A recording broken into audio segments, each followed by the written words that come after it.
Maging handa sa pagdating ni Kuya Jesus anumang oras. Ang mabuting balita ng Panginoon ayon kay San Mateo. Ang kaharian ng langit ay matutulad dito, may 10 dalagang lumabas upang sumalubong sa lalaking ikakasal. Bawat isa'y may dalang ilawan. Ang 5 sa kanila'y hangal at ang 5 nama'y matatalino. Ang mga hangal ay nagdala ng kanilang mga ilawan, ngunit hindi nagbaon ng langis. Ang matatalino nama'y nagbaon ng langis, bukod pa sa nasa kanilang mga ilawan. Naantala ang pagdating ng lalaking ikakasal, kaya't inantok at nakatulog sila sa paghihintay. Ngunit ng hating gabi na'y may sumigaw, "Narito na ang lalaking ikakasal! Lumabas na kayo upang salubungin siya." Agad bumangon ang 10 dalaga at inayos ang kanilang ilawan. Sinabi ng mga hangal sa matatalino, "Bigyan naman ninyo kami kahit kaunting langis. Aandap-andap na ang aming mga ilawan. Baka hindi ito magkasya sa ating lahat. Mabuti pa'y pumunta muna kayo sa tindahan at bumili ng para sa inyo." Tugon naman ng matatalino. Kaya't lumakad ang 5 dalagang iyon upang bumili ng langis. Habang wala sila, dumating ang lalaking ikakasal. Ang 5 nakahanda ay nakasama niyang pumasok sa kasalan at isinara ang pinto. Pagkatapos, dumating naman ang iba pang dalaga. "Panginoon! Panginoon! Papasukin po ninyo kami! Pakiusap nila." Ngunit tumugon siya, "Sino ba kayo? Hindi ko kayo kilala."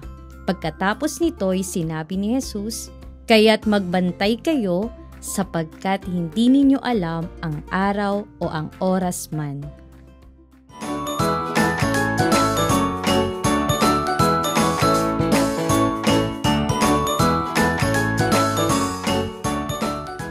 Mga bata, naranasan nyo na bang masorpresa ng isang hindi inaasahang pagsusulit o test sa inyong klase? Sa mga mag-aaral na laging nagbabasa ng kanilang aralin, tiyak makakakuha sila ng mataas na grado, kahit pa biglaan ang test na ito.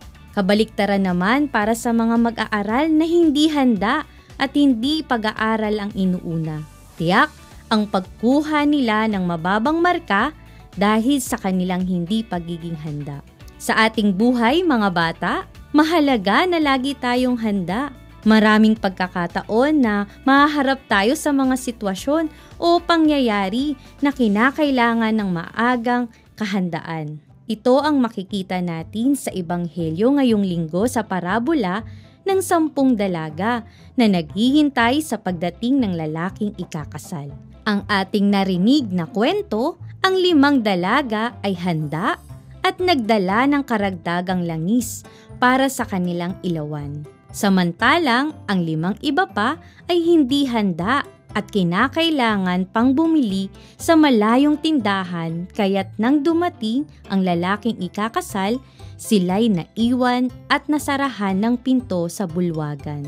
Ang lampara sa kwento ay nagpapaalala sa atin sa paanyaya ni Kuya Jesus na maging liwanag ng mundo. Ang lampara ay hindi itinatago. Sa halip, ito ay inaasahang magbibigay ng liwanag sa buong kabahayan.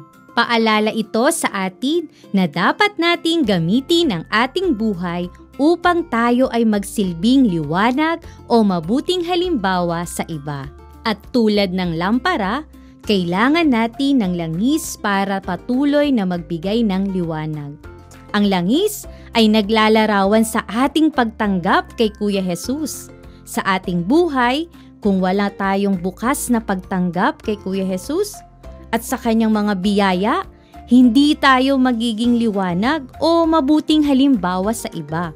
Sa katesismo ng simbahan, itinuturo sa atin na ang pagdating ni Kuya Jesus sa kaluwalhatian ay nalalapit na, kahit na sa atin ay di ipinagkaloob na malaman ang panahon at sandali na itinakda ng Ama. Bagamat Hindi natin alam ang tiyak na araw o oras ng kanyang muling pagdating. Tinatawagan naman tayong laging maging handa para katagpuin si Kuya Jesus. Ibig sabihin, kailangang maging matalino at lagi tayong handa sa pamamagitan ng mga personal na pagkilos o effort para maging tunay at ganap na Kristiyano tayo hanggang sa muling pagbabalik ni Kuya Jesus. Kailangan nating panatilihing may langis at may liwanag ang ating buhay araw-araw. Nang sa gayon, tayo ay mapasama kay Kuya Jesus sa masayang pagpasok niya sa kanyang kaharian magpakailanman.